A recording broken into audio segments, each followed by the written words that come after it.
Hezbollah का नेता मारा गया। हूती क्यों गुस्से में हैं? यमन के लोग खुश क्यों हो रहे हैं? क्या नसरल्लाह की मौत से हूतियों का अंत होगा? क्या इसके पीछे ईरान का बड़ा प्लान है? जानिए कैसे एक नेता की मौत ने मिडल ईस्ट को हिला कर रख दिया है। हिजबुल्लाह का वो नेता जो दशकों से इजराइल और अमेरिका का सबसे बड़ा दुश्मन था, मारा गया। हसन नसरल्लाह, हिजबुल्लाह का वो चेहरा जो हमेशा से मिडल ईस्ट में शक्ति और प्रतिरोध का प्रतीक माना जाता था, शुक्रवार को एक इजरायली हमले में मारा गया। उसकी मौत ने लेबनान और यमन के बीच कई सवाल खड़े कर दिए हैं। नसरल्लाह की मौत से सबसे ज्यादा गुस्से में हैं यमन के हूती विद्रोही। दरअसल हिजबुल्लाह और हूती विद्रोहियों का रिश्ता सिर्फ राजनीतिक नहीं था, ये एक ऐसा गठबंधन था जिसे ईरान ने मजबूती से बनाया था। हिजबुल्लाह ने हूतियों को ट्रेनिंग दी, हथियार मुहैया कराए और उन्हें इस लड़ाई में टिकाए रखा। नसरल्लाह की मौत से हूती खुद को कमजोर महसूस कर रहे हैं, क्योंकि उन्होंने हमेशा से नसरल्लाह को अपना संरक्षक माना था।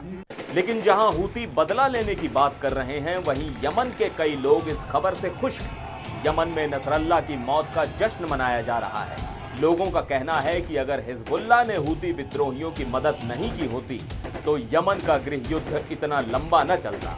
हसन नसरल्लाह की मदद से ही हूती विद्रोही इतने ताकतवर हुए कि उन्होंने यमन के बड़े हिस्से पर कब्जा कर लिया। याद कीजिए जब हूतियों ने मारिब पर हमला किया था। कुछ साल पहले जब यमन का ऊर्जा समृद्ध शहर मारिब हूती विद्रोहियों के हमले की चपेट में आया था, तब हसन नसरल्लाह ने खुले तौर पर उनका समर्थन किया था। उसने दावा किया था कि मारिब जल्द ही हूतियों के हाथ में होगा, लेकिन ऐसा हुआ नहीं। साल भर चले इस संघर्ष में हजारों लोग मारे गए और हूती आखिरकार हार गए। हिजबुल्लाह का यमन से ये रिश्ता यूं ही नहीं बना था, इसके पीछे ईरान का बड़ा हाथ था। ईरान ने हिजबुल्लाह को हूती विद्रोहियों को सपोर्ट करने के लिए तैयार किया था। ये एक बड़ी रणनीति थी जिसका मकसद था मिडल ईस्ट में अपनी पकड़ को मजबूत करना। ईरान ने हिजबुल्लाह के जरिए हूतियों को ताकत दी ताकि वो यमन में अपना दबदबा कायम रख सकें। अब सवाल ये है कि क्या नसरल्लाह की मौत से हूती विद्रोहियों की ताकत खत्म हो जाएगी?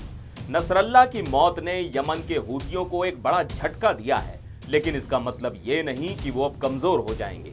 ईरान अब भी उन्हें मदद दे रहा है और हिजबुल्लाह के नेटवर्क से जुड़े कई लोग अभी भी हूतियों के साथ काम कर रहे हैं। यमन में 10 साल से ज्यादा समय से चल रहा गृह युद्ध दुनिया के सबसे बड़े मानवीय संकटों में से एक बन चुका है। इस युद्ध में लाखों लोग बेघर हुए हैं, हजारों मारे गए हैं और यमन की आधी से ज्यादा आबादी आज भी भूख और गरीबी से जूझ रही है।